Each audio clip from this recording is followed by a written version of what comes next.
차가운 공기가 60층 컨퍼런스 룸을 지배했다. 주신이엔 씨의 회장 강태준은 거대한 통유리 너머로 내려다 보이는 서울의 스카이라인을 등지고 앉아 있었다. 그의 시선은 도시가 아닌 맞은편에 앉아 절박하게 변명을 늘어놓는 중년의 임원에게 고정되어 있었다. 남자는 땀을 비오듯 흘렸지만 태준의 표정은 조금의 미동도 없었다. 그의 짙은 검은색 눈동자는 마치 심연처럼 상대의 의도를 꿰뚫어 보는 듯 했다. 그래서 당신의 실수가 아니라 시장의 예측 실패라는 겁니까? 박 이사, 태준의 목소리는 낮고 울림이 있었지만 그 안에는 얼음장 같은 냉기가 서려 있었다. 그는 감정을 드러내는 것을 불필요한 낭비라고 여겼다. 감정은 약점이며 약점은 곧 파멸이었다. 이것이 그가 10년 만에 주신이엔 씨를 업계 정상으로 이끈 철칙이었다. 그는 숫자를 믿었고 전략을 신뢰했으며 인간의 변덕스러움을 경멸했다. 박 이사는 필사적으로 고개를 저었다. 아닙니다, 회장님. 제 말씀은 변수가 너무 많았다는 뜻입니다. 그는 태준의 냉정함이 단순한 성격이 아니라 적의 심장을 멈추게 하는 무기임을 뼈저리게 느끼고 있었다. 태준은 천천히 자리에서 일어났다. 2미터에 가까운 키와 완벽하게 재단된 수트가 그의 존재감을 더욱 압도적으로 만들었다. 그는 테이블 끝으로 걸어가 박 이사의 어깨에 손을 올렸다. 그 손길은 위로가 아닌 마지막 통첩이었다. 나는 변수를 관리하는 사람에게 월급을 줍니다. 변명하는 사람에게는 해고 통지서를 주지. 태준은 차갑게 말을 뱉고는 회의실을 나갔다. 문이 닫히는 순간 박 이사는 의자에 주저앉았다. 복도를 울리는 태준의 구두 소리는 마치 사형 집행인의 발걸음처럼 단호하고 무자비했다. 그의 비서실장인 한민석이 말없이 뒤를 따랐다. 강태준에게 여자는 전략적 제휴의 대상이거나 혹은 불필요한 감정 소모의 원천일 뿐이었다. 그는 수많은 이들의 노골적인 유혹에도 불구하고 단 한 번도 흔들린 적이 없었다. 그의 세계는 오직 목표와 성취로만 이루어져 있었다. 오늘 저녁도 마찬가지였다. 중요한 M&A 건을 성공시킨 후였지만 그는 축배 대신 다음 분기 전략 보고서를 검토하기 위해 곧장 자신의 펜트하우스로 향했다. 폭우가 쏟아지는 밤이었다. 도심의 불빛이 빗줄기에 흐릿하게 번졌다. 태준의 마이바흐가 한남동의 최고급 레지던스 더 헤리티지의 지하 주차장으로 미끄러져 들어갔다. 이곳은 외부인의 접근이 철저히 통제되는 그만의 요새였다. 차가 멈추고 한민석이 먼저 내려 우산을 펼쳤다. 태준이 차에서 내리려던 순간 무언가가 그의 시선을 사로잡았다. 그의 전용 주차 공간 구석 거대한 기둥. 뒤쪽의 어둠 속에 무언가 웅크리고 있었다. 처음에는 길고양이라고 생각했다. 태준은 미간을 찌푸렸다. 이런 곳에 어떻게 동물이 들어왔는지 의아했다. 그는 경비팀의 태만을 질책할 생각으로 그쪽을 향해 거침없이 걸어갔다. 그러나 가까이 다가갈수록 그것은 고양이가 아니었다. 낡고 더러운 담요를 뒤집어 쓴 작은 아이였다. 한민석도 그 존재를 눈치채고 즉시 태준의 앞을 막아서며 경계태세를 취했다. 회장님, 위험할 수 있습니다. 제가 처리하게... 그러나 태준은 손을 들어 그를 제지했다. 아이는 태준의 발소리에 고개를 들었다. 7살이나 8살쯤 되었을까. 비에 흠뻑 젖은 머리카락이 뺨에 달라붙어 있었고 얇은 원피스는 흙투성이었다. 아이는 태준을 보자마자 공포에 질린 눈으로 숨을 헐떡였다. 아이는 겁에 질려 비명을 지르는 대신 입을 꾹 다물고 몸을 더욱 작게 움츠렸다. 그 모습은 공포에 익숙해진 동물의 반응과도 같았다. 태준은 잠시 그 아이를 내려다보았다. 그의 완벽하게 통제된 세계에 갑자기 뛰어든 이 이질적인 존재. 아이의 눈동자에는 단순한 두려움이 아니었다. 그것은 모든 것을 포기한 듯한 깊은 절망, 그리고 동시에 살아남으려는 필사적인 경계심이 담겨 있었다. 태준은 이런 종류의 감정을 이해하지 못했다. 아니, 이해하려 하지 않았다. 그는 한민석에게 고깃짓했다. 경비팀에 연락해서 당장 치워. 그의 목소리는 평소와 다름없이 냉정했다. 그러나 그가 돌아서려던 순간 아이가 입고 있던 원피스의 한쪽 주머니에서 낡은 곰 인형의 머리가 삐져나온 것을 보았다. 그 인형은 한쪽 눈이 떨어져 나가고 솜이 삐져나와 있었다. 그 순간 아주 찰나였지만 태준의 머릿속에 잊고 지냈던 오래된 파편이 스쳐 지나갔다. 빗소리와 함께 들리던 어린아이의 울음소리, 그리고 피와 기름 냄새가 뒤엉켰던 그날 밤의 기억. 그는 고개를 저어 잡념을 떨쳐냈다. 하지만 발걸음은 떨어지지 않았다. 아이는 여전히 그를 바라보며 미세하게 떨고 있었다. 숨소리조차 내지 않으려 애쓰는 모습이었다. 한민석이 경비팀에 연락하려 휴대폰을 꺼내자 아이는 그것을 위협으로 받아들였다. 아이는 갑자기 기둥 뒤에서 뛰쳐나와 주차장 출구를 향해 절뚝거리며 달리기 시작했다. 하지만 몇 걸음 가지 못하고 젖은 바닥에 그대로 미끄러져 넘어졌다. 쿵 하는 소리와 함께 아이의 작은 몸이 차가운 콘크리트 바닥에 부딪혔다. 아이는 고통스러운 신음조차 내지 않고 어떻게든 다시 일어나려 바닥을 짚었다. 태준은 자신도 모르게 아이를 향해 성큼성큼 다가갔다. 그는 넘어진 아이 앞에 멈춰 섰다. 아이는 고개를 들어 그를 올려다봤다.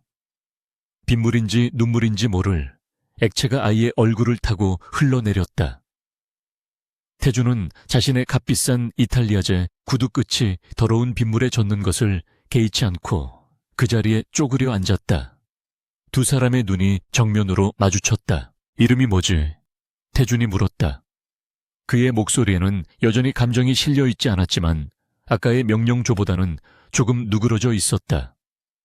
아이는 입술을 달싹였지만 아무 소리도 나오지 않았다. 마치 목소리를 잃어버린 사람처럼. 아이는 그저 고개를 세차게 저을 뿐이었다.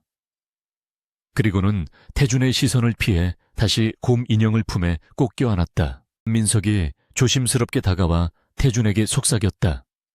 회장님, 일단 경비실로 옮기는 것이.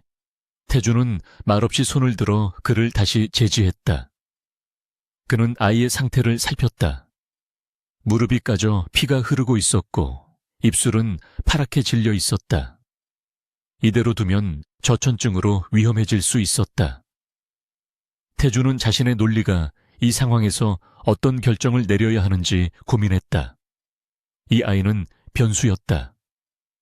예상치 못한 가장 비합리적인 변수. 그는 일어섰다. 그리고 입고 있던 수트 재킷을 벗었다. 수천만 원을 호가하는 맞춤 제작 재킷이었다. 그는 그것을 아무렇지 않게 아이의 몸에 둘러주었다. 아이는 갑작스러운 온기에 놀란 듯 움찔했지만 저항하지는 않았다. 태준은 아이를 번쩍 안아들었다. 아이는 생각보다 훨씬 가벼웠다. 마치 깃털처럼. 아이는 태준의 품에 안기자 긴장이 풀린 듯 희미한 숨을 내쉬며 눈을 감았다. 한민석은 자신의 눈을 의심했다. 강태준 회장이 피 한 방울 안 섞인 타인을, 그것도 이렇게 더러운 아이를 직접 안아들다니. 그는 10년 넘게 태준을 보좌했지만 이런 모습은 처음이었다. 태준은 아무 말 없이 자신의 전용 엘리베이터로 향했다. 한 실장 주치에 불러. 그리고 이 아이 신원 당장 확인해. 어떻게 이 빌어먹을 요새에 꼬마 하나가 숨어 들어올 수 있었는지도. 엘리베이터 문이 닫히고 크리스탈 샹들리에의 부드러운 빛이 아이의 창백한 얼굴을 비췄다. 태준은 자신의 품 안에서 색색거리는 작은 생명체를 내려다보았다. 재킷은 이미 흙탕물과 빗물로 엉망이 되어버렸다. 하지만 이상하게도 불쾌하지 않았다. 오히려 이 작은 존재가 내뿜는 미약한 온기가 그의 차가운 일상에 미세한 균열을 만들어내고 있었다. 그는 이 균열이 무엇을 의미하는지 아직 알지 못했다. 펜트하우스에 도착하자마자 미리 연락을 받은 가사 도우미가 놀란 얼굴로 맞이했다. 태주는 아이를 가장 가까운 게스트룸 침대에 조심스럽게 내려놓았다. 그리고 가사 도우미에게 아이를 씻기고 따뜻한 옷을 입히라고 지시했다. 그의 목소리는 여전히 차분했지만 그 안에는 거스를 수 없는 단호함이 실려 있었다. 그는 자신의 서재로 돌아와 젖은 셔츠에 커프스를 풀었다. 한민석이 잠시 후 서재로 들어왔다. 그의 얼굴은 심각하게 굳어 있었다. 회장님 찾았습니다. 그는 태블릿 PC를 태준에게 건넸다. 화면에는 아이의 사진과 신상 정보가 떠 있었다. 이름 김유나, 나이 8세, 그리고 그 아래에 적힌 보호자 정보. 아버지 김진수, 직업태아그룹 중앙기술연구소 수석연구원. 태준의 눈이 가늘어졌다. 태아그룹. 주신이엔 씨의 가장 강력한 라이벌이자 현재 태준이 가장 적대시하는 기업이었다. 태아그룹의 회장 최진화는 업계에서 가장 교활하고 무자비하기로 악명 높은 자였다. 태준은 즉시 이 아이의 등장이 단순한 우연이 아닐 수도 있음을 직감했다. 그의 냉철한 사업가적 본능이 다시 고개를 들었다. 이 아이는 어쩌면 폭풍의 눈일지도 몰랐다. 김진수 연구원. 한민석이 무거운 목소리로 말을 이었다. 오늘 오후 남양주 연구소에서 투신자 살한 것으로 발견되었습니다. 유서는 없었습니다. 태준의 시선이 태블릿 화면에 고정되었다. 자살, 유서 없음, 그리고 그의 딸이 온몸에 상처를 입고 자신의 주차장에 숨어 있었다. 퍼즐 조각들이 불길한 모양으로 맞춰지기 시작했다. 태준은 창밖으로 여전히 쏟아지는 비를 바라보았다. 도시의 불빛이 빗줄기에 굴절되어 마치 수천 개의 깨진 유리 조각처럼 보였다. 아버지가 자살한 날 8살짜리 아이가 어째서 수십 킬로미터 떨어진 이곳 강태준의 요새까지 찾아와 숨어 있었을까? 아이가 겪었을 공포와 절박함이 그의 이성을 파고들었다. 그것은 그가 오랫동안 외면해왔던 감정이었다. 그때 가사 도우미가 다급하게 서재 문을 두드렸다. 회장님, 아이가 깨어났는데 상태가 이상합니다. 태준은 즉시 게스트룸으로 향했다. 문을 열자 따뜻한 물로 씻고 깨끗한 파자마를 입은 유나가 침대 구석에 웅크리고 앉아 있었다. 아이는 방금 끔찍한 악몽에서 깨어난 듯 눈을 크게 뜨고 숨을 헐떡이며 사방을 둘러보고 있었다. 태준이 방 안으로 들어서자 유나는 그를 보고는 침대 헤드에 등을 세게 부딪혔다. 아이의 눈에는 아까 주차장에서 보았던 것보다 훨씬 더 극심한 공포가 서려 있었다. 유나는 입을 열었지만 여전히 아무 소리도 내지 못했다. 그저 고개를 미친 듯이 저으며 손으로 무언가를 필사적으로 쫓아내려는 듯한 몸짓을 했다. 마치 보이지 않는 무언가에게 쫓기는 사람처럼. 주치의가 도착하여 아이의 상태를 살폈다. 간단한 진찰을 마친 의사는 심각한 표정으로 태준에게 말했다. 외상은 무릎 타박상 외에는 심각하지 않습니다. 하지만 아이가 극심한 정신적 충격을 받은 것 같습니다. 실어증 증세를 보이고 있습니다. 실어증, 목소리를 잃었다는 뜻이었다. 태준은 침대에 웅크린 작은 형체를 바라보았다. 그의 완벽하게 통제되던 세계가 이 목소리 잃은 작은 아이로 인해 완전히 흔들리기 시작했다. 이것은 더 이상 단순한 변수가 아니었다. 이것은 그의 삶에 던져진 거대한 질문이었다. 태준은 자신이 처음으로 이성적인 판단이 아닌 다른 무언가에 의해 움직이고 있음을 깨달았다. 그는 주치의에게 물었다. 아이를 안정시킬 방법은? 의사는 고개를 저었다. 지금으로서는 안정제를 투여하는 것 외에는. 하지만 너무 어려서 권장하지 않습니다. 가장 필요한 것은 아이가 안전하다고 느낄 수 있는 환경입니다. 안전한 환경. 태준은 쓴웃음을 지었다. 그가 가장 자신 있는 분야였지만 지금 이 순간만큼은 그 의미가 완전히 다르게 다가왔다. 그는 자신의 펜트하우스가 과연 이 아이에게 진정한 안전을 줄 수 있을지 확신할 수 없었다. 태주는 의사와 가사 도우미를 내보내고 방에 혼자 남았다. 그는 유나에게 천천히 다가갔다. 아이는 여전히 경계를 풀지 않았지만 아까처럼 발작적인 공포를 보이지는 않았다. 태주는 침대에서 몇 걸음 떨어진 의자에 앉았다. 그리고 아무 말도 하지 않았다. 그저 묵묵히 아이와 같은 공간에 머물렀다. 그의 존재가 위협이 아님을 그저 거기에 있음을 알려주기 위해서였다. 시간이 얼마나 흘렀을까? 태주는 평소라면 전략구상이나 보고서 검토에 썼을 귀중한 시간을 그저 아무것도 하지 않고 앉아 있었다.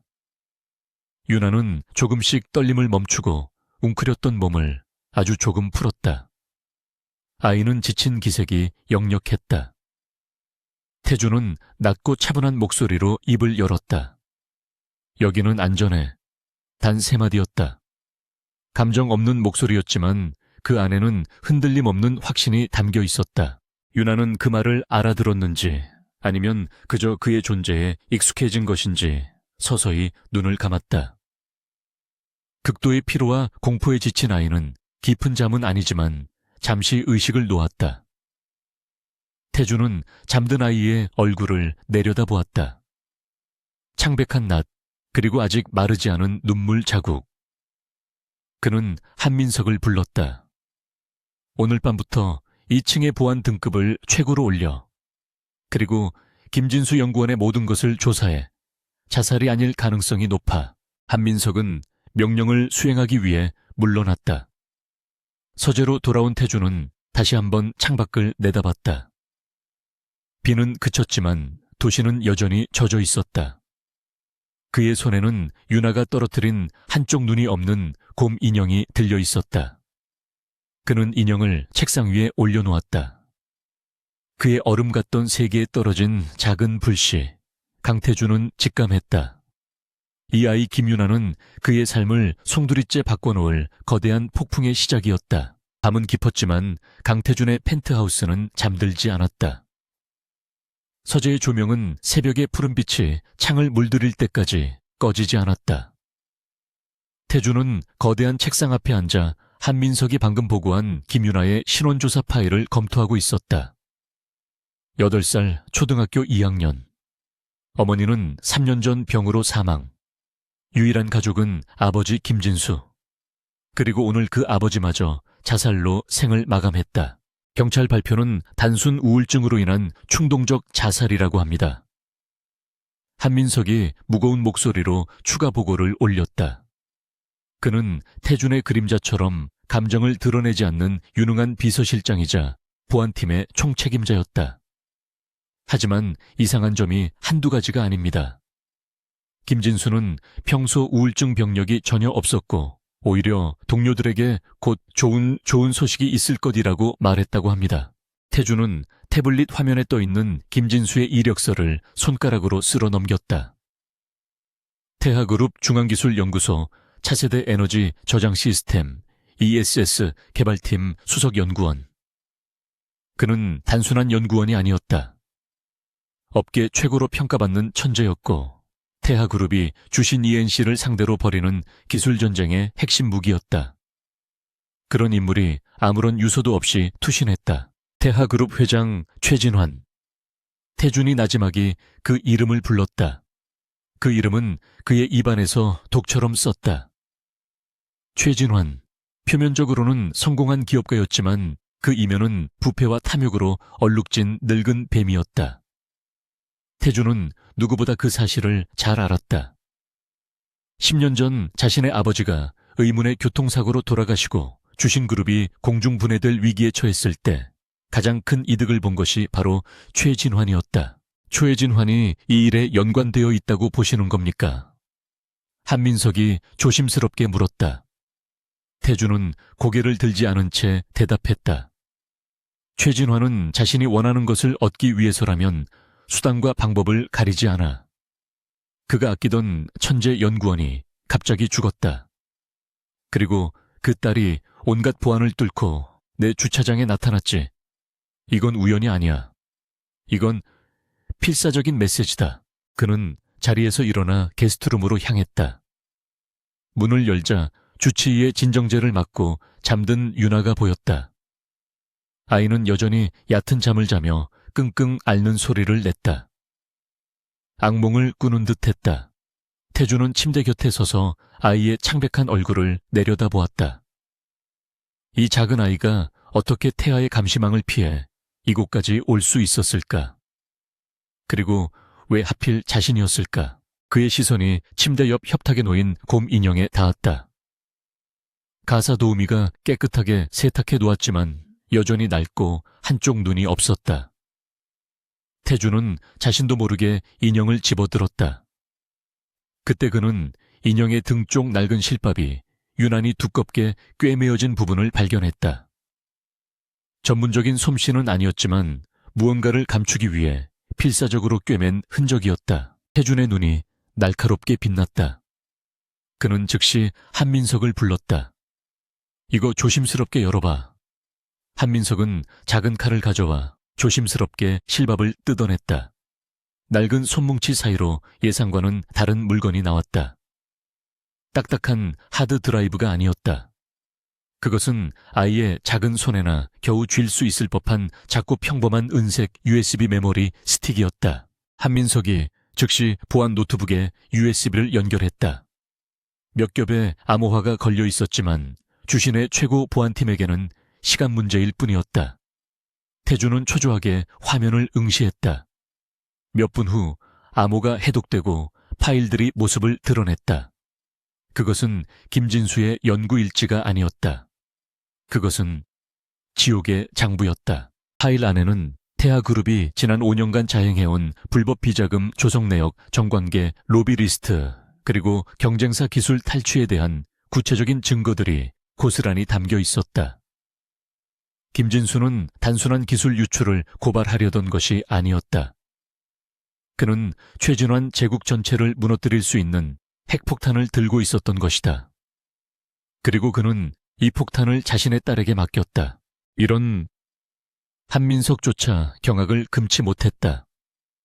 김진수는 이 자료를 검찰에 넘기려 했던 것 같습니다. 하지만 그 전에 발각된 겁니다. 태주는 주먹을 세게 쥐었다. 이제 모든 것이 명확해졌다. 최진환은 김진수를 자살로 위장해 제거하고 이 USB를 찾기 위해 혈안이 되어 있을 것이다. 그리고 그들은 김진수의 딸 김윤아가 그것을 가지고 있다는 것을 알 것이다. 그래서 윤아가 나에게 온 거군. 태준이 차갑게 말했다. 김진수는 알고 있었던 거야. 이 자료를 세상에 공개할 수 있는 유일한 사람이, 최진환을 두려워하지 않고 맞설 수 있는 유일한 사람이 나라는 것을. 그는 단순한 동정심이나 우연이 아니라 죽은 자의 마지막 신뢰와 복수의 도구로 선택된 것이었다. 그 순간 윤아가 잠에서 깨어났다. 아이는 낯선 천장을 보고 잠시 혼란스러워하더니 곧 태중과 한민석을 발견하고는 비명을 지르려 입을 벌렸다. 하지만 소리는 나오지 않았다. 아이는 극도의 공포에 질려 침대 구석으로 기어가 몸을 웅크렸다. 그리고는 태준을 향해 필사적으로 고개를 저었다. 말하지 마세요. 가져가지 마세요. 라고 절규하는 듯했다. 태준은 한민석에게 나가보라는 손짓을 했다. 방에는 다시 태준과 윤아 단둘만 남았다. 태준은 USB를 주머니에 넣고 아이에게 천천히 다가갔다. 그는 어젯밤처럼 침대에서 몇 걸음 떨어진 의자에 앉았다. 그는 자신이 이 아이에게 얼마나 위압적이고 두려운 존재인지 알았다. 하지만 지금은 그 두려움을 이용해야 할 때였다. 김유윤아. 그가 아이의 이름을 불렀다. 아이는 더욱 세게 몸을 떨었다. 내 아버지가 왜 죽었는지, 아나, 아이의 눈동자가 세차게 흔들렸다. 유나는 입술을 깨물며 고개를 저었지만 그 눈빛은 무언가를 알고 있음을 말해주고 있었다. 아버지가 죽기 전 아이에게 필사적으로 무언가를 당부했을 것이다. 아무도 믿지 마라. 이것을 꼭 지켜라. 내 아버지는 최진환에게 살해당했다. 태준이 얼음처럼 차가운 목소리로 사실을 말했다. 아이에게는 너무나 가혹한 현실이었지만 그는 감상에 젖을 시간이 없었다. 유나의 눈에서 눈물이 터져 나왔다. 아이는 소리 없이 울었다. 목이 터져라 절규하고 싶지만 소리가 나오지 않는 가장 고통스러운 울음이었다. 태주는 그 모습을 묵묵히 지켜보았다. 최진화는 지금 너를 찾고 있다. 네가 가진 이것 때문에. 태준이 주머니에서 USB를 꺼내 보였다. 유나의 눈이 경악으로 커졌다. 아이는 그것을 빼앗기 위해 침대에서 뛰쳐나오려다 태준의 위압감에 다시 주저앉았다. 태준은 USB를 다시 주머니에 넣었다. 이것을 지키는 유일한 방법은 나를 믿는 것뿐이다. 유나는 혼란스러워 보였다. 아버지는 아무도 믿지 말라고 했을 것이다. 하지만 지금 이 남자는 아버지가 남긴 것을 가지고 있었고 아버지를 죽인 사람의 이름을 알고 있었다. 아이는 태준을 바라봤다. 차갑고 무서운 사람이었지만 자신을 해치지는 않았다. 따뜻한 물로 씻겨주었고 따뜻한 잠자리를 주었다. 아이의 본능이 이 남자는 적이 아닐 수도 있다고 속삭였다. 태준은 아이의 갈등을 꿰뚫어 보았다. 그는 아이에게 한 걸음 더 다가갔다. 그리고는 아이의 눈높이에 맞추기 위해 한쪽 무릎을 꿇었다. 그의 이런 모습은 한민석조차 본 적 없는 것이었다. 내 아버지는 내게 이것을 전달하라고 너를 보낸 거다. 네 아버지는 나를 믿었어. 그는 거짓말을 했다. 하지만 그 거짓말은 아이를 살리기 위한 유일한 진실이었다.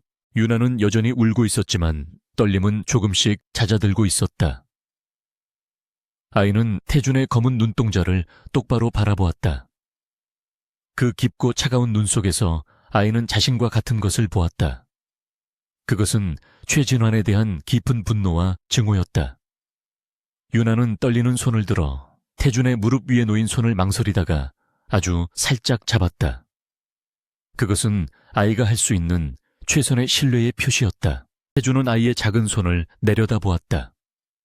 그는 감정을 느끼지 않도록 훈련받았지만 그 작은 온기가 자신의 차가운 손등을 타고 심장까지 전달되는 것을 막을 수 없었다. 그는 천천히 일어섰다. 오늘부터 너는 내 보호해에 있다. 최진화는 너를 손끝 하나 건드리지 못할 것이다. 그의 목소리에는 단순한 약속이 아닌 냉혹한 선전포고가 담겨 있었다. 그때 서재에 있던 한민석으로부터 긴급 인터컴이 울렸다. 회장님, 방금 건물 보안 시스템에 외부 침입 시도가 감지되었습니다. 태준의 표정이 싸늘하게 굳었다. 벌써 한민석의 목소리가 다급해졌다. 단순한 해킹이 아닙니다. 태아그룹 소속으로 추정되는 차량 여러 대가 건물 주변을 배회하고 있습니다. 그들이 유나 양의 위치를 특정한 것 같습니다. 최진환의 행동은 예상보다 빨랐다. 그는 USB가 사라진 것을 깨닫고 유나가 그것을 가지고 도망쳤으며 그 행선지가 라이벌인 강태준의 소유지일 가능성을 즉시 계산해낸 것이다. 늙은 뱀은 역시 교활했다. 태준은 유나를 바라보았다. 아이는 인터컴 소리를 듣고 다시 공포에 질려 있었다. 태준은 유나를 안아들었다. 그리고 곰 인형을 아이의 품에 안겨주었다. 한 실장 B플랜이다. 지금 당장. 그는 유나를 데리고 게스트룸의 비밀 통로로 향했다. 이 펜트하우스는 그의 요새였고 요새에는 항상 탈출로가 있는 법이었다.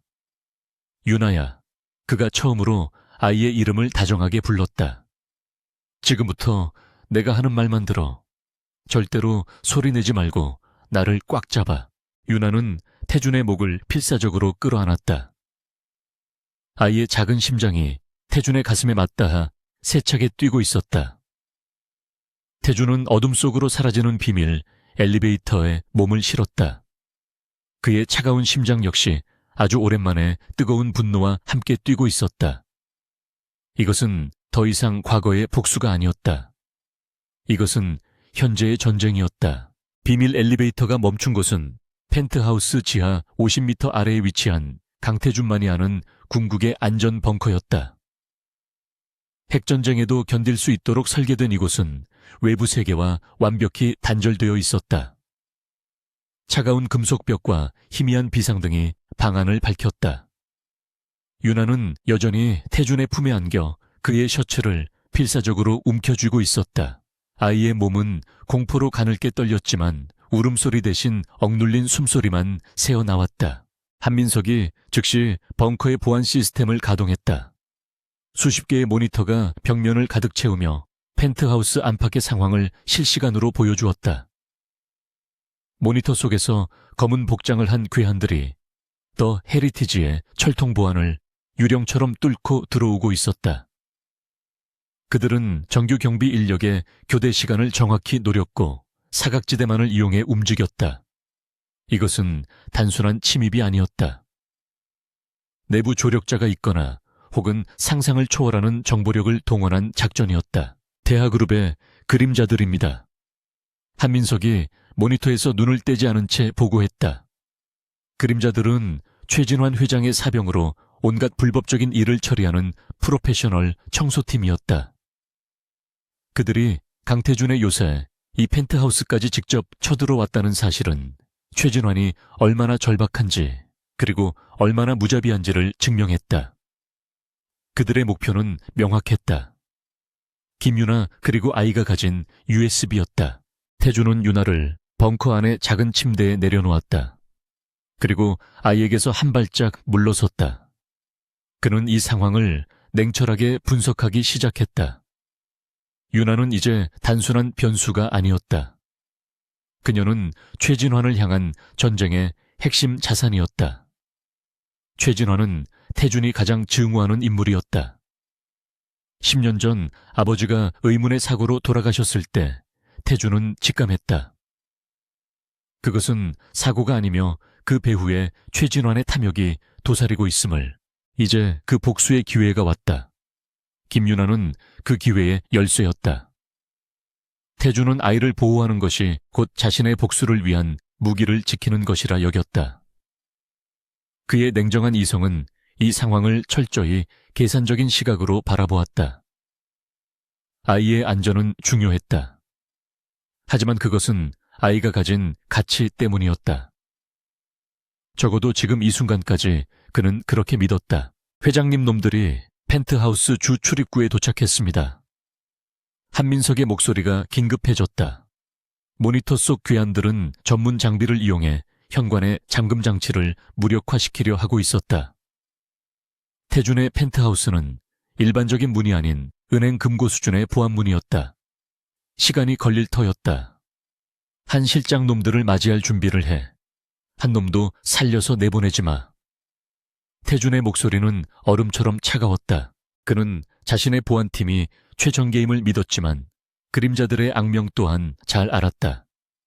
이것은 힘과 힘의 정면 충돌이 될 터였다. 태준은 유나를 돌아보았다. 아이는 침대 구석에 웅크린 채 두려움에 질린 눈으로 모니터 속의 검은 괴한들을 보고 있었다. 아이는 자신이 왜 이런 끔찍한 일의 중심에 서게 되었는지 알지 못했다. 그저 본능적으로 죽음의 위협을 느끼고 있을 뿐이었다.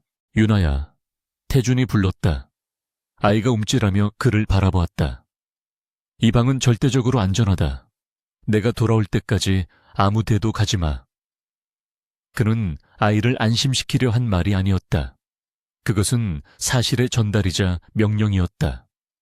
그는 곁에 있던 곰 인형을 아이의 손에 쥐어주었다. 유나는 인형을 부서져라 껴안았다. 태준은 벙커의 육중한 문을 닫고 한민석과 함께 밖으로 나갔다. 벙커 문이 닫히고 칠흑 같은 어둠과 침묵이 유나를 덮쳤다. 아이는 숨을 죽였다. 밖에서 희미하게 무언가 부서지는 소리와 고함 소리가 들려오는 듯 했다.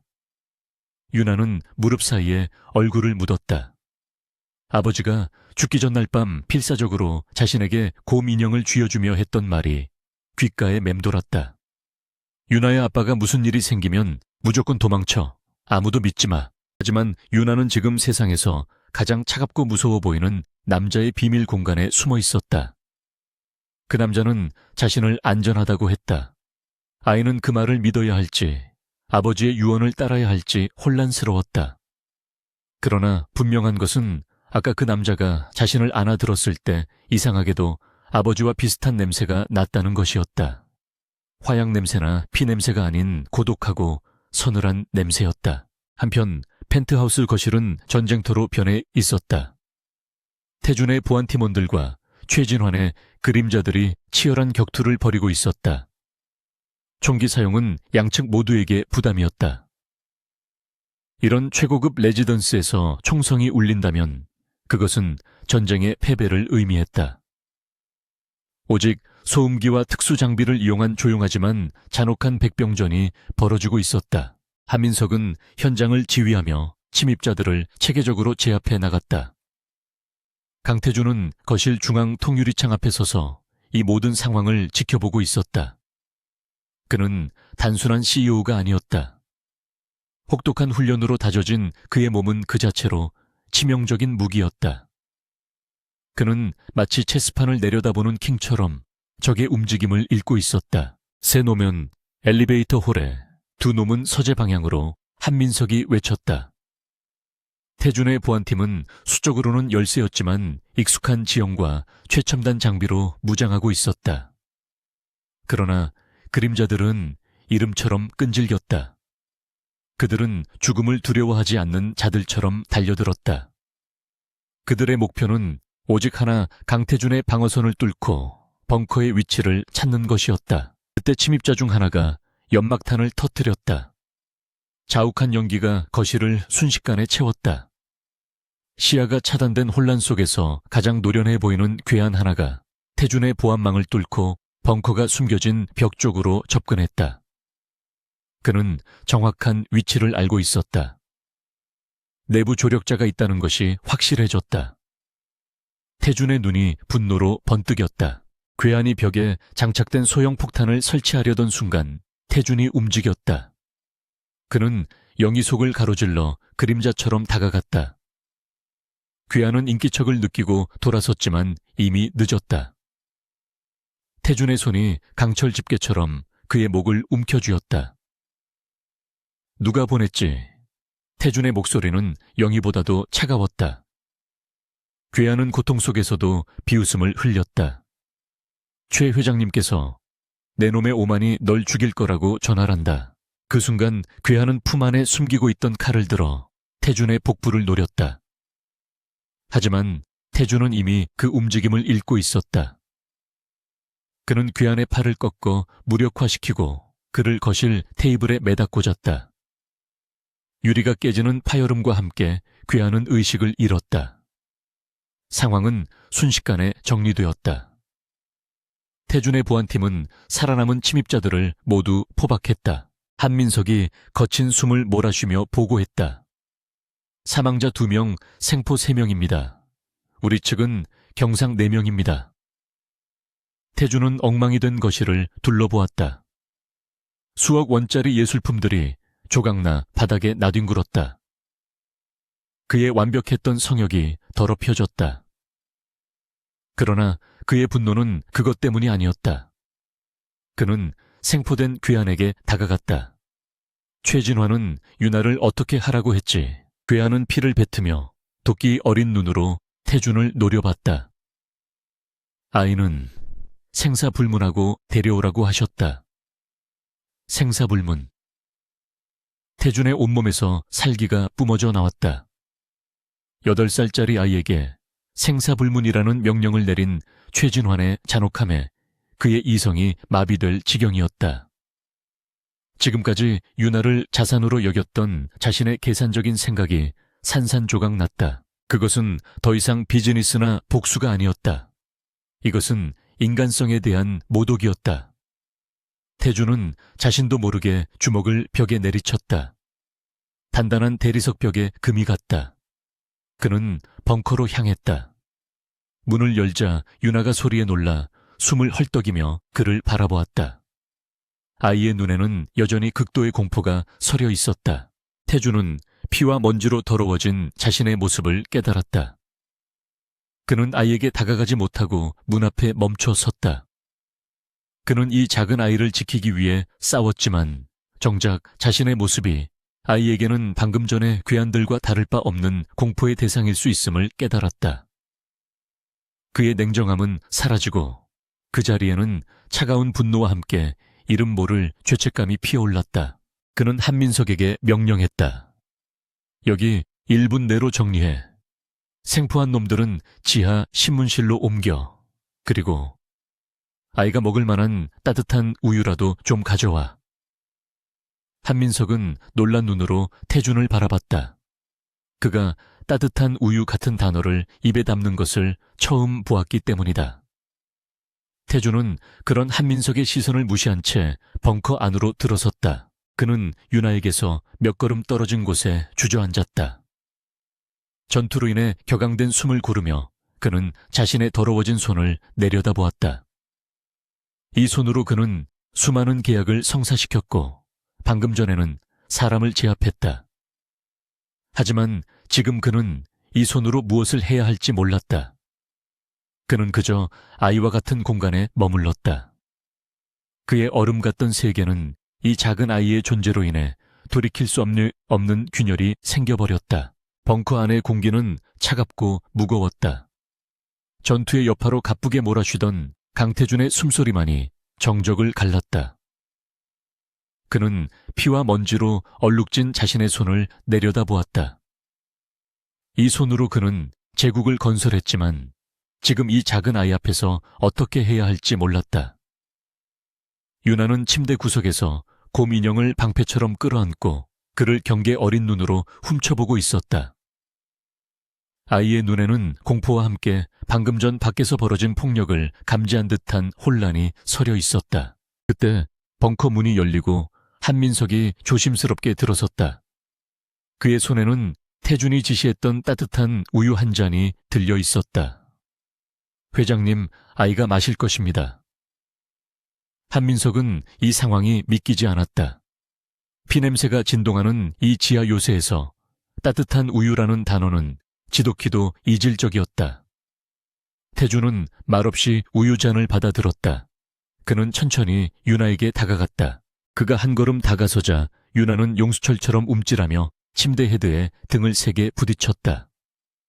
아이의 시선은 태준의 얼굴이 아닌 그의 셔츠에 묻은 붉은 핏자국에 고정되어 있었다. 태준은 그제야 자신의 모습이 아이에게 얼마나 위협적인지 깨달았다. 그는 멈춰 섰다. 그의 냉철한 두뇌가 처음으로 공감이라는 비논리적인 변수를 계산하기 시작했다. 그는 한숨을 내쉬며 우유잔을 근처 테이블에 내려놓았다. 한 실장 여성 가사 도우미 중 가장 침착한 사람을 이리로 들여보내. 그리고 나는 씻어야겠다. 그의 목소리는 여전히 낮았지만 아까의 살기는 사라져 있었다. 그는 유나를 향해 말했다. 위협은 사라졌다. 넌 여기서 안전해. 그는 아이의 반응을 기다리지 않고 벙커 내에 가니 샤워실로 들어갔다. 유나는 닫히는 문을 물끄러미 바라보았다. 저 무서운 남자가 자신을 해치지 않고 스스로 물러났다. 아주 작은 그러나 의미 있는 변화였다. 샤워실에서 뜨거운 물줄기를 맞으며 태준은 방금 전의 전투를 복귀했다. 그림자들의 리더가 했던 말 생사불문. 최진환의 잔혹함이 그의 분노를 다시금 끌어오르게 했다. 그는 주먹을 쥐었다. 그 주먹은 단순히 최진환을 향한 것이 아니었다. 그것은 지난 10년간 복수라는 명분 아래 스스로를 얼음 속에 가두어버린 자신을 향한 것이기도 했다. 이 아이는 그 얼음에 금을 내고 있었다. 같은 시각 한민석은 벙커 통제실에서 생포한 그림자들의 신문 과정을 지켜보고 있었다. 그들은 태준의 전문 신문팀 앞에서도 입을 열지 않았다. 독사처럼 침묵을 지킬 뿐이었다. 한민석의 표정이 심각해졌다. 그때 보안팀의 암호 해독 전문가가 그에게 다가왔다. 실장님, 곰 인형에서 나온 USB 말입니다. 뭔가 이상합니다. 해독이 불가능한가? 한민석이 물었다. 전문가는 고개를 저었다. 아닙니다. 해독은 성공했습니다. 내용물도 엄청납니다. 태하의 비자금 내역 일부와 로비 정황입니다. 하지만 너무 깨끗합니다. 그는 화면에 암호가 풀린 파일들을 띄웠다. 마치 이것을 보시오 하고 일부러 남겨둔 것처럼 정돈되어 있습니다. 이건 미끼입니다. 최진환 정도의 거물이 이런 자료를 이렇게 허술하게 관리했을 리 없습니다. 한민석의 등골이 서늘해졌다. 김진수 연구원은 천재였다. 그는 자신의 목숨과 딸의 목숨을 걸면서 고작 이런 미끼를 남겼을 리가 없었다. 만약 윤아가 적의 손에 넘어갔을 경우 그들의 시선을 붙잡아둘 일종의 지연용 함정이었던 것이다. 그렇다면 진짜는 어디에 있는가? 한민석의 시선이 벙커 내부를 비추는 CCTV 모니터로 향했다. 윤아는 여전히 곰 인형을 껴안고 있었다. 태준이 샤워를 마치고 나왔을 때 그는 값비싼 수트 대신 편안한 검은색 터틀넥과 면바지 차림이었다. 위압감이 훨씬 줄어든 모습이었다. 벙커 안에는 나이 지긋한 가사도우미가 윤아에게 조용히 말을 걸고 있었다. 아가씨, 우유라도 조금 마셔야 해요. 그래야 기운을 차리죠. 하지만 윤아는 여전히 고개를 저으며 곰인형을 품에서 놓지 않았다. 태준은 가사도우미에게 손짓으로 나가보라고 했다. 방 안에는 다시 침묵이 흘렀다. 태준은 침대에서 멀리 떨어진 바닥에 주저앉았다. 그는 윤아를 똑바로 쳐다보지 않고 방 안의 차가운 금속 벽을 바라보며 말했다. 내 아버지는 똑똑한 분이셨군. 윤아가 움찔했다. 태준은 시선을 돌려 아이를 바라보았다. 그의 눈은 차가웠지만 더 이상 위협적이지 않았다. 우리가 찾은 USB는 가짜였다. 미끼였어. 태준이 담담하게 말했다. 윤아의 눈이 커졌다. 아이는 이 남자가 그것을 어떻게 알았는지 놀라는 듯했다. 태준은 자리에서 일어나지 않은 채 손을 내밀었다. 그 인형, 네 아버지가 주신 거지. 윤아는 인형을 더욱 세게 끌어안았다. 아버지가 마지막으로 이건 윤아의 심장이야, 꼭 지켜야 해 라고 했던 말이 떠올랐다. 그들은 네가 그걸 가졌다고 생각하지 않아. 그들은 네가 USB를 가지고 있다고 생각해. 태준이 말했다. 하지만 네 아버지는 더 중요한 것을 숨겼어. 그렇지. 그는 아이를 다그치지 않았다. 그저 사실을 확인하고 있었다. 윤아는 혼란스러웠다. 아버지는 아무도 믿지 말라고 했다. 하지만 이 남자는 자신을 구해줬고 아버지가 남긴 비밀까지 알아챘다. 태준은 아이의 망설임을 보았다. 그는 천천히 일어섰다. 그리고 윤아에게 다가가 어젯밤 주차장에서처럼 아이 이의 눈높이에 맞춰 한쪽 무릎을 꿇었다. 윤아야, 내 아버지가 왜 돌아가셨는지 너는 알아야 해. 최진환이라는 자가 네 아버지의 모든 것을 빼앗고 죽였어. 그리고 이제 너를 죽이려 해. 그는 아이의 눈을 똑바로 바라보며 진실을 말했다. 나는 최진환을 무너뜨릴 거다. 네 아버지가 하려던 일을 내가 마무리할 거야. 그의 목소리에는 흔들림 없는 결의가 담겨 있었다. 그러려면 네 도움이 필요해. 네 아버지가 너에게 맡긴 진짜 심장이 필요하다. 윤아의 눈에서 눈물이 다시 터져 나왔다. 아이는 태준의 얼굴과 자신의 품에 안긴 곰 인형을 번갈아 바라보았다. 아이는 떨리는 손으로 곰 인형을 들었다. 그리고는 태준이 발견했던 등 쪽의 실밥이 아닌 인형의 배 부분 아주 작고 눈에 띄지 않는 곳의 실밥을 손가락으로 가리켰다. 그곳은 다른 실과 색깔이 미묘하게 달랐다. 아버지가 급하게 꿰맨 흔적이었다. 태준은 아이의 작은 손가락을 바라보다가 고개를 끄덕였다. 한 실장 다시 들어와. 한민석이 조심스럽게 다가와 윤아가 가리킨 곳에 실밥을 뜯었다. 손뭉치 사이에서 이번에는 USB가 아니었다. 그것은 지갑처럼 생긴 작고 차가운 금속판이었다. 신용카드보다 작고 두꺼운 정체를 알 수 없는 물건이었다. 이건 한민석이 그것을 받아들고는 숨을 삼켰다. 회장님, 이것은 하드웨어 월렛입니다. 콜드 스토리지입니다. 태준의 눈이 빛났다. 하드웨어 월렛. 인터넷과 완전히 분리되어 암호화폐나 디지털 자산을 보관하는 가장 안전한 저장 장치였다. 김진수는 단순히 비자금 장부를 복사한 것이 아니었다. 그는 최진환의 검은 돈이 흘러 들어가는 거대한 디지털 금고의 마스터키를 훔친 것이었다. 혹은 최진환의 모든 불법 서버에 접근할 수 있는 유일한 인증키일 수도 있었다. 김진수는 최진환의 모든 것을 훔친 거였어. 태준이 나지막이 말했다. USB의 자료는 미끼이자 과거의 증거에 불과했다.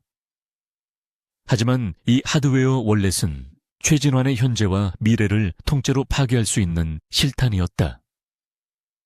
김진수는 이것을 자신의 딸 세상에서 가장 연약한 존재의 가장 소중한 물건 속에 숨겨두었던 것이다. 유나는 두 남자가 그 작은 금속판을 보고 경악하는 모습을 지켜보았다. 아이는 자신이 무슨 일을 했는지 정확히 알지 못했다. 그저 아버지의 마지막 부탁을 들어주었을 뿐이었다. 아이는 임무를 완수했다는 안도감에 혹은 그동안 억눌러왔던 모든 공포와 슬픔이 한꺼번에 터져나온 듯 갑자기 흐윽하는 소리를 냈다.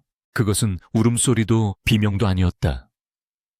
실어증에 걸린 후 처음으로 아이의 목에서 나온 의미 있는 소리였다. 유나는 태준을 바라보았다. 그리고는 떨리는 손을 들어 태준의 손목을 아주 살짝 잡았다. 그것은 아버지가 아닌 다른 사람에게 처음으로 보여준 완전한 신뢰의 표시였다. 아이는 자신의 목숨과 아버지의 유산을 이 차가운 남자에게 맡긴 것이다. 강태준은 자신의 손목을 잡은 아이의 작은 손을 내려다보았다. 깃털처럼 가볍지만 그 무게는 그가 지금까지 짊어져 온 그 어떤 책임보다도 무거웠다. 그는 자신의 얼어붙었던 심장이 이 작은 아이의 손길에 의해 강제로 녹아내리고 있음을 느꼈다. 이것은 더 이상 계산적인 복수가 아니었다.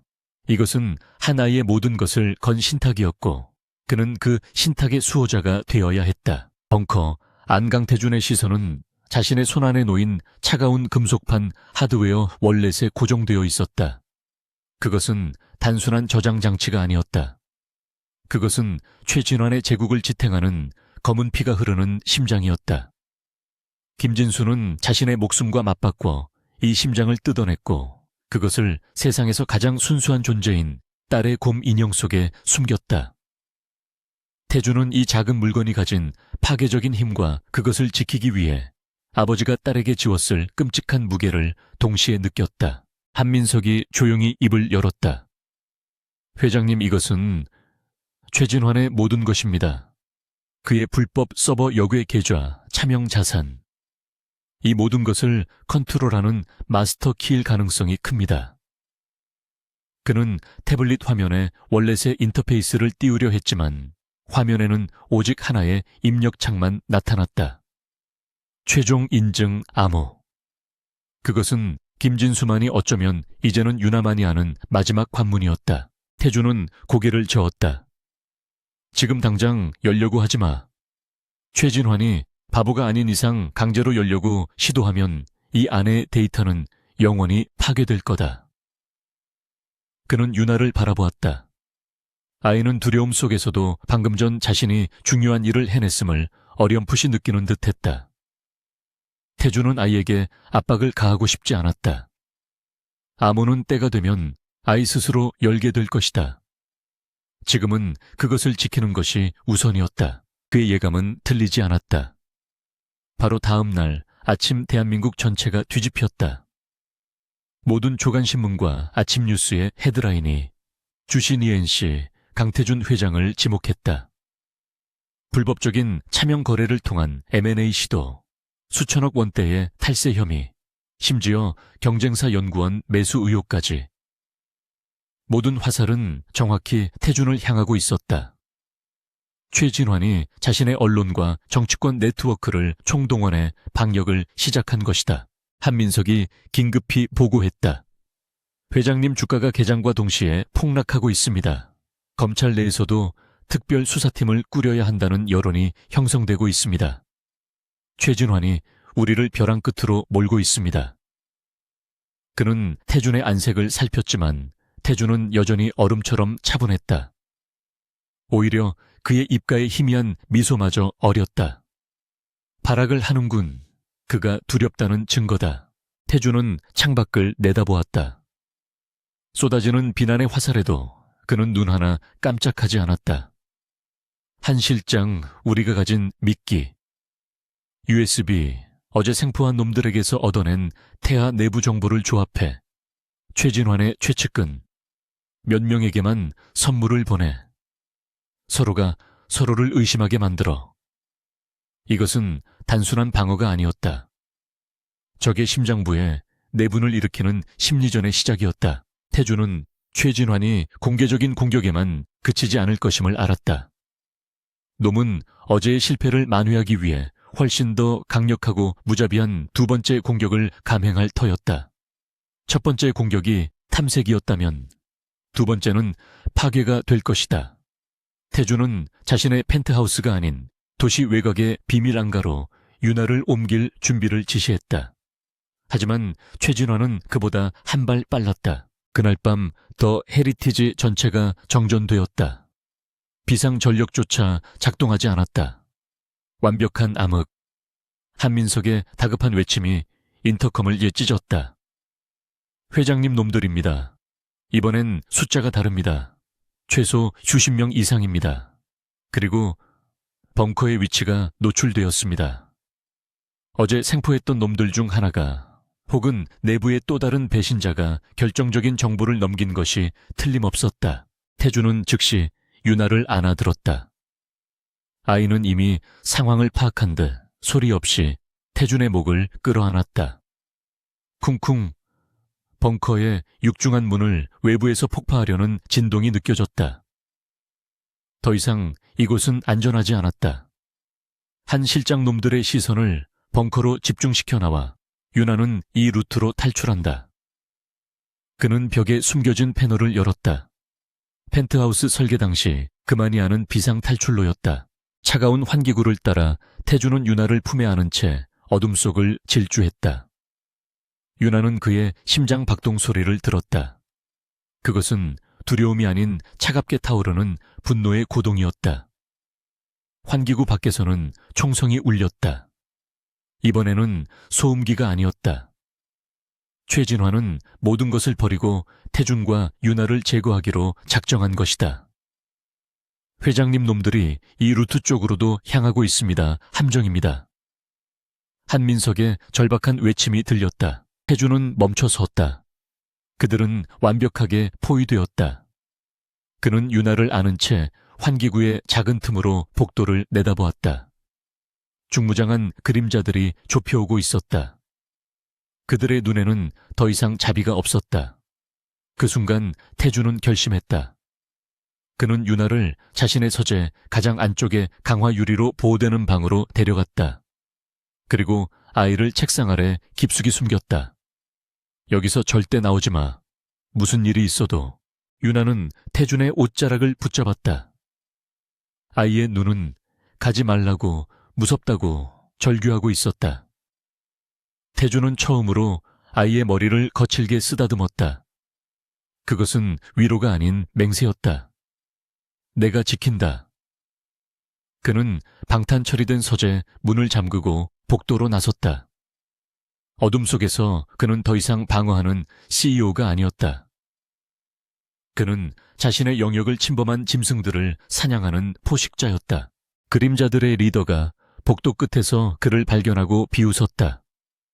강태준, 내 놈의 오만이 결국 내 무덤을 팠군. 아이만 넘기면 목숨은 살려주지. 태준은 대답 대신 어둠 속에서 가장 가까운 적에게 달려들었다. 그는 총을 쓰지 않았다. 맨손으로 그는 분노를 정제된 폭력으로 쏟아냈다. 뼈가 부러지는 소리, 비명이 복도에 울려 퍼졌다. 그것은 혼돈의 싸움이 아니었다. 그것은 빙하의 분노였다. 태준은 냉철하게 적의 약점을 파고들었고 한치의 망설임도 없이 그들을 무력화시켰다. 그는 유나에게 다가가는 모든 위협을 자신의 몸으로 막아냈다. 그림자들은 당황했다. 그들이 상대하는 것은 책상에 앉아 서류나 검토하는 기업가가 아니었다. 그것은 자신들보다 더 훈련되고 더 무자비한 존재였다. CSR와 쏴버려, 리더가 외쳤다. 총알이 빗발쳤지만 태주는 이미 구조물을 이용해 몸을 숨긴 뒤였다. 동시에 한민석이 지휘하는 보안팀이 반대편에서 적의 후미를 쳤다. 그리고 결정적인 순간 태준의 사이버 보안팀이 놈들의 통신망을 장악했다. 그림자들의 무정의에서 최진환의 목소리가 아닌 태준의 차가운 목소리가 흘러나왔다. 작전은 실패했다. 최진환은 너희를 버렸다. 태준이 그들의 무전망을 통해 속삭였다. 동시에 한민석이 확보한 미끼 USB 소개 태아그룹 내부 비리 정보가 그들의 개인 단말기로 전송되었다. 너희가 목숨 걸고 지키는 자가 너희의 뒤통수를 치고 있다. 지금 항복하면 살려주지. 이것은 태준이 계획한 심리전의 완성이었다. 적들은 혼란에 빠졌다. 리더는 동요하는 부하들을 다그쳤지만 이미 전세는 기울었다. 태준은 그 틈을 놓치지 않았다. 그는 마지막까지 저항하던 리더를 제압했다. 서재 문이 열리고 유나가 책상 밑에서 기어 나왔다. 아이는 피투성이가 된 복도와 쓰러진 괴한들을 보았다. 그리고 그 가운데 서 있는 태준을 보았다. 태준은 피로 물든 손을 감추려 했지만 유나는 그것을 보았다. 아이는 울지 않았다. 그저 태준에게 비틀거리며 걸어왔다. 그리고는 그의 다리를 꽉 껴안았다. 그것은 공포의 표현이 아니었다. 그것은 자신의 수호자에 대한 절대적인 신뢰였다. 태준은 굳어버렸다. 그의 차가운 분노는 아이의 작은 온기 앞에 속수무책으로 녹아내렸다. 그는 천천히 손을 들어 떨리는 아이의 등을 감싸 안았다.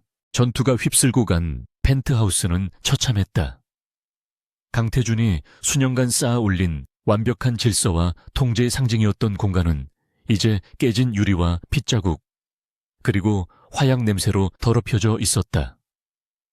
한민석의 보안팀이 신속하게 현장을 수습했지만 태준은 이곳이 더 이상 안전하지 않음을 알았다. 최진환은 이미 이곳의 모든 비밀을 파악했다. 그는 즉시 유나와 핵심 인력들을 주신의 심장부 외부에는 알려지지 않은 제로스테이션으로 옮겼다. 제로스테이션은 주신 ENC의 모든 데이터를 관리하는 거대한 지하 데이터.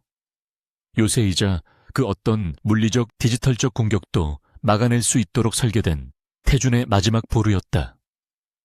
차가운 금속벽으로 둘러싸인 방에 도착하자 유나는 태준의 다리를 껴안았던 손을 놓지 않았다. 아이는 방금 겪은 끔찍한 폭력의 현장에서도 울지 않았지만 그 작은 몸은 여전히 미세하게 떨리고 있었다. 태준은 아이를 안아 올려 요새 안의 작은 임시 침실에 앉혔다. 그는 아이의 눈높이에 맞춰 무릎을 꿇었다. 괜찮다, 유나야. 이제 다 끝났어. 여긴 그 누구도 찾아올 수 없어.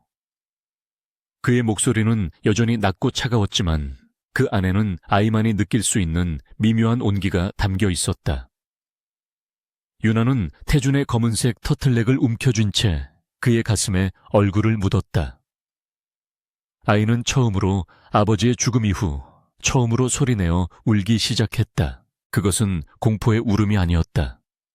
억눌려왔던 슬픔, 분노, 그리고 마침내 찾아온 안도감이 뒤섞인 통곡이었다. 태준은 어떻게 해야 할지 몰랐다. 그는 수천억짜리 계약서에는 망설임 없이 서명했지만 이 작은 아이의 눈물을 닦아주는 방법은 알지 못했다. 그는 그저 서툰 손길로 아이의 등을 천천히 두드려 주었다. 그의 얼음장 같던 심장이 아이의 뜨거운 눈물에 속수무책으로 녹아내리고 있었다. 한참을 울던 유나가 고개를 들었다. 아이의 눈은 퉁퉁 부었지만 그 안에는 이전에는 볼 수 없었던 강한 빛이 서려 있었다. 윤아는 태준의 손에 들린 하드웨어 월렛을 가리켰다. 그리고는 침대에서 내려와 한민석이 가져다 놓은 보안 태블릿으로 비틀거리며 걸어갔다. 아이는 최종 인증 암호가 깜빡이는 화면 앞에 섰다. 그리고 떨리는 작은 손가락으로 천천히 암호를 입력하기 시작했다. 그것은 복잡한 숫자나 기호의 조합이 아니었다. 그것은 파파 앤디 유나 521이었다. 021 유나의 생일이었다. 김진수는 자신의 목숨을 건 비밀의 마지막 열쇠를 딸과의 가장 소중한 추억 속에 숨겨두었던 것이다. 암호가 입력되자 화면이 바뀌었다. 단순한 장부나 데이터 파일 목록이 아니었다. 그것은 지옥의 설계도였다. 최진환의 모든 것이 그 안에 있었다. 지난 10년간 그가 자행한 모든 불법적인 명령 암살 지시, 정관계, 로비 녹취, 파일, 심지어 태준의 아버지를 사고로 위장해 제거하라고 지시하는 음성 파일까지. 그리고 가장 결정적인 것, 김진수 연구원이 살해당하기 직전 최진환과 마지막으로 대면했던 순간을 몰래 녹화한 영상 파일이었다. 자네 딸은 어디 있지 말하지 않으면 자네 딸도 자네처럼 만들어주지. 최진환의 잔혹한 목소리가 파일에서 흘러나왔다. 태준은 주먹을 쥐다 못해 손톱이 손바닥을 파고들었다. 피가 흘렀지만 그는 고통을 느끼지 못했다. 모든 조각이 맞춰졌다. 아버지의 복수, 그리고 김진수의 억울한 죽음, 그 모든 것의 중심에 최진환이 있었다. 한민석조차 이 정도의 증거 앞에서는 할 말을 잃었다. 회장님, 이것은 대한민국을 뒤집을 수 있습니다. 바로 그때 태하그룹이 움직였다. 언론은 일제히 태하그룹의 긴급 주주총회 소집을 보도했다.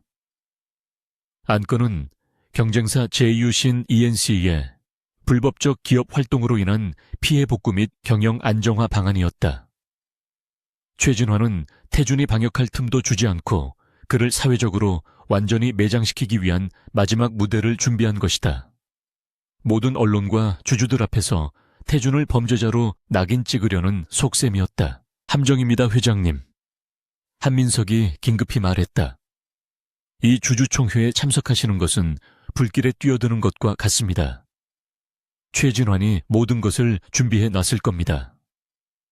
경호 인력도 언론도 심지어 검찰 내부에 자기 라인까지 동원해서 회장님을 현장에서 체포하려 할지도 모릅니다. 모든 이가 태준의 불참을 예상했다. 그는 이미 언론에 의해 탈세와 불법 M&A를 자행한 범죄자로 낙인 찍혀 있었다. 그러나 태준의 입가에 차가운 미소가 걸렸다. 사자가 자신의 굴로 나를 초대했군. 거절할 수 없지. 어째? 그는 한민석에게 지시했다. 내가 비밀리에 매입한 태하그룹 차명 주식 전부 실명으로 전환해. 그리고 주주총회장에 내 자리를 마련해. 가장 잘 보이는 앞자리로. 그는 유나를 돌아보았다. 유나야, 아저씨랑 같이 갈 곳이 있어. 내 아빠를 위해 우리가 해야 할 마지막 일이야. 주주총회 당일 호텔 연회장은 수백 명의 기자들과 주주들로 발 디딜 틈이 없었다.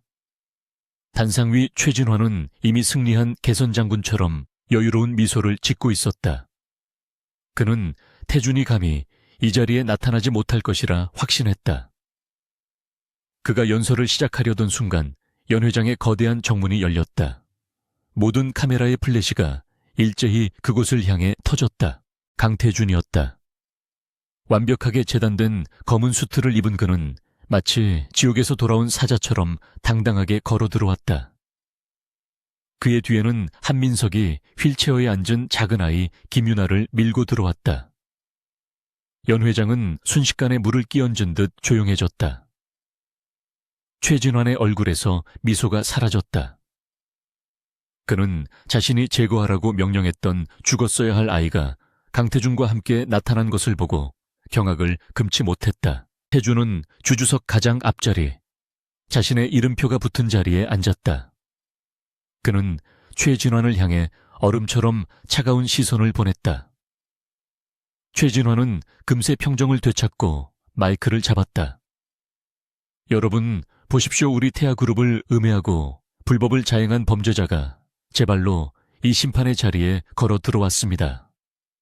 기자들의 카메라가 미친 듯이 태준을 비췄다. 최진화는 태준을 향해 온갖 비난과 거짓 증거들을 쏟아냈다. 태준은 그 모든 것을 묵묵히 듣고 있었다. 최진환의 연설이 절정에 달했을 때 태준이 조용히 손을 들었다. 의장 주주로서 발언권과 증거 제출을 요구합니다. 사회자는 당황했지만 태준이 이미 막대한 지분을 확보한 주요 주주임을 확인하고는 마지못해 허락했다. 태준은 단상으로 올라갔다. 그는 최진환을 지나쳐 연단 중앙에 섰다. 그리고 자신의 노트북을 거대한 메인 스크린에 연결했다. 최진환 회장께서는 저를 범죄자라고 하셨습니다. 하지만 오늘 우리는 진짜 범죄자가 누구인지, 그리고 이 아이 김유나 양의 아버지가 왜 죽어야 했는지 그 진실을 보게 될 것입니다. 그는 하드웨어 월렛을 연결했다. 그리고 김진수가 마지막으로 녹화했던 영상 파일을 재생했다. 자네 딸은 어디 있지? 말하지 않으면 자네 딸도 자네처럼 만들어주지. 최진환의 잔혹한 목소리가 연 회장 전체에 울려 퍼졌다. 장내는 아수라장이 되었다. 최진환의 얼굴은 새하얗게 질렸다. 당장 저놈을 끌어내. 최진환이 자신의 경호원들, 그림자들의 잔당에게 소리쳤다. 그들이 태준을 향해 달려드는 순간 연 회장 곳곳에 기자나 스태프로 위장해 있던 태준의 보안 팀원들이 동시에 그들을 제압했다. 그리고 바로 그때 연 회장의 모든 문이 열리며 검찰 특수수사팀이 쏟아져 들어왔다. 그들은 태준이 미리 접촉해둔 최진환의 라인이 아닌 독립적인 검사들이었다. 최진환, 넌 끝났어. 태준이 선언했다. 그는 이어서 10년 전 자신의 아버지를 제거하라고 지시하는 최진환의 음성 파일을 재생했다. 최진환은 모든 것을 잃었음을 깨달았다. 그는 마지막 발악으로 휠체어에 앉아있던 유나를 향해 달려들어 아이를 인질로 잡으려 했다. 이 아이를 잡으면 돼. 이 아이만 없으면. 그러나 유나가 앉아있던 휠체어는 비어 있었다. 한민석이 이미 유나를 안고 안전한 곳으로 피신시킨 뒤였다. 최진환이 당황하여 두리번거리는 순간 태준이 그의 앞을 막아섰다. 분노나 증오가 아니었다. 그것은 차가운 경멸이었다. 태준은 최진환의 멱살을 잡지 않았다. 그저 그의 어깨를 짓눌렀다. 단 한 번의 강력한 힘으로 늙은 뱀은 무대 아래로 추락했다. 심판은 끝났다. 강태준은 쓰러진 최진환을 내려다보며 유나가 안전한 것을 확인했다. 길고 길었던 전쟁이 마침내 막을 내렸다. 최진환의 제국은 그가 추락한 주주총회장에서 연기처럼 무너져 내렸다. 그가 연단 아래로 굴러떨어지는 순간 그것은 한 개인의 몰락이 아니라 수십 년간 대한민국 정재계를 검은 돈으로 주무르던 거대한 부패의 사슬이 끊어지는 순간이었다. 강태준이 공개한 증거들은 너무나도 치명적이고 명백했다. 검찰 특수수사팀은 즉시 태아그룹의 모든 자산을 동결하고 연루된 정관계 인사들에 대한 대대적인 수사에 착수했다. 언론은 경악했다. 불과 며칠 전까지만 해도 강태준을 탈세범으로 몰아붙이던 그들은 이제 그를 부패를 척결한 영웅으로 치켜세웠다. 주신이은 씨의 주가는 연일 상한가를 기록하며 폭등했다. 강태준의 이름은 비즈니스 세계를 넘어 정의의 상징처럼 회자되었다. 하지만 정작 승리의 중심에 선 태준은 그 어떤 축하연에도 인터뷰에도 모습을 드러내지 않았다. 그는 제로스테이션의 차가운 통제실에 홀로 앉아 있었다. 승리는 달콤했지만 그가 예상했던 것과는 다른 종류의 것이었다.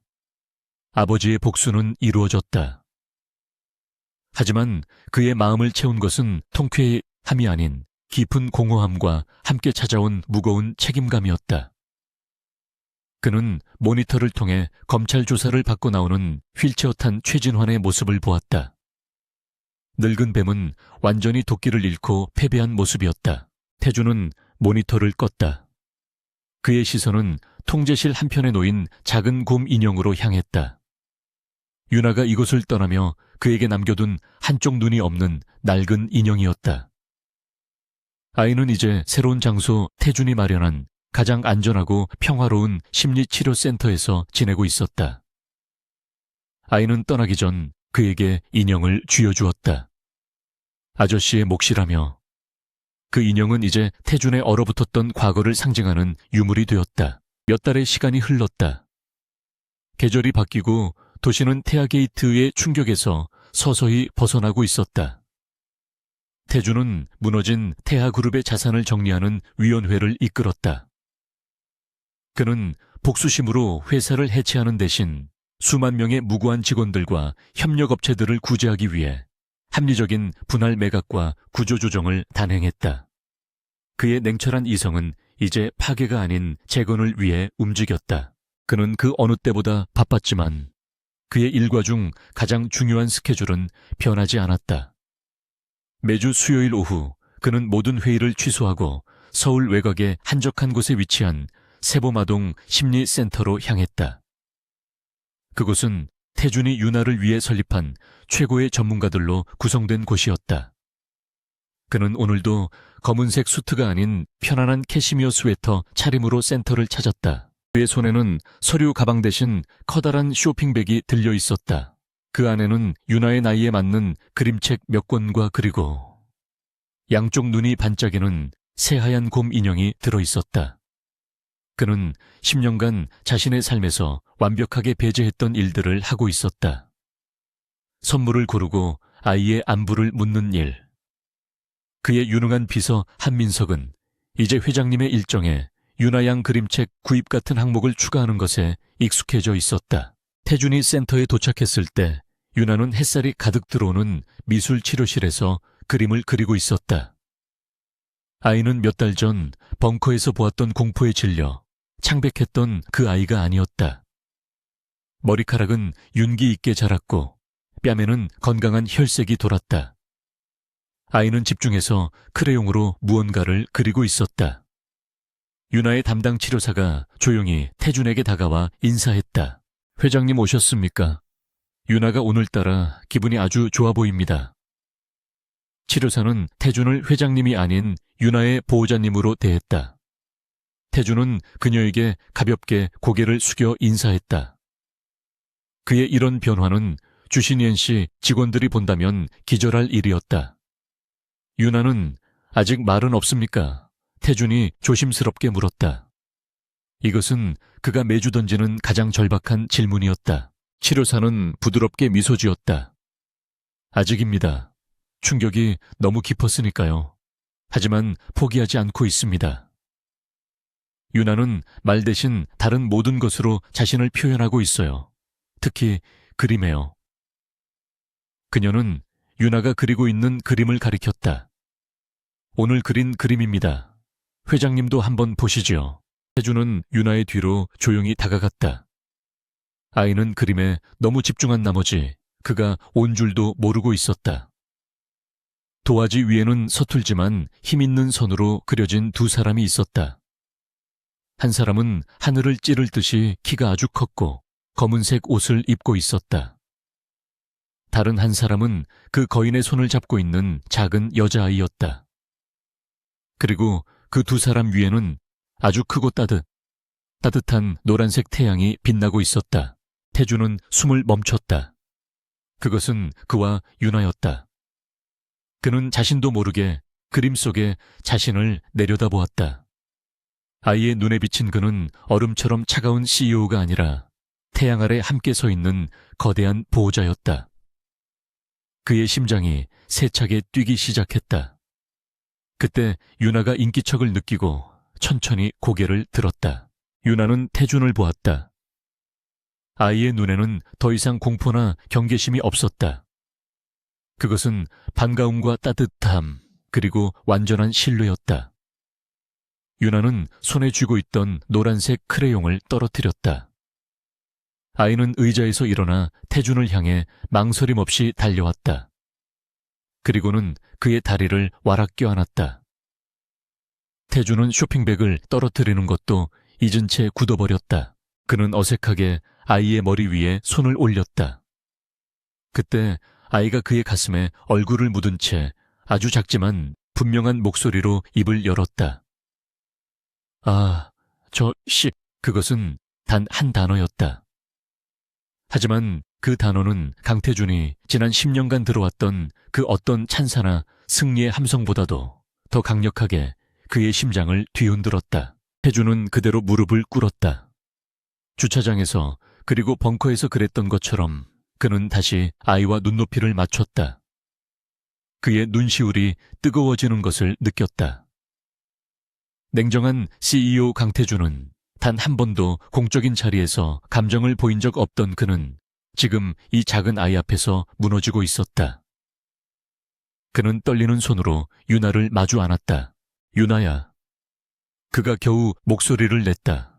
유나는 그의 품에 안겨 환하게 웃었다. 아이가 되찾은 것은 목소리뿐만이 아니었다. 그것은 빼앗겼던 동심이었고 세상에 대한 믿음이었다. 태준은 아이를 안아들고 일어섰다. 그는 바닥에 떨어진 새하얀 곰 인형을 집어 아이의 품에 안겨주었다. 유나는 새 인형과 태준의 얼굴을 번갈아 보더니 새 인형의 뺨에 입을 맞추었다. 치료사는 눈물을 글썽이며 그 모습을 조용히 지켜보고 있었다. 강태준은 유나를 안은 채 햇살이 쏟아지는 창가로 걸어갔다. 그의 제국은 그 어느 때보다 견고했고 아버지의 복수는 완성되었다. 하지만 지금 그의 품에 안긴 이 작은 생명체의 무게는 그 모든 것보다 훨씬 더 무겁고 소중했다. 그는 자신의 모든 냉정함과 고독을 잃었다. 하지만 그는 세상을 다 얻은 기분이었다. 얼음의 성은 완전히 녹아내렸고 그 폐허 위에서 새로운 생명이 싹트고 있었다. 강태준은 더 이상 과거의 유령에 얽매인 냉혹한 CEO가 아니었다. 그는 한 아이의 미래를 책임지는 서툴지만 따뜻한 아저씨가 되었다. 그는 유나를 안은 채 창밖으로 펼쳐진 눈부신 하늘을 바라보았다. 그들 앞에는 새로운 새벽이 밝아오고 있었다.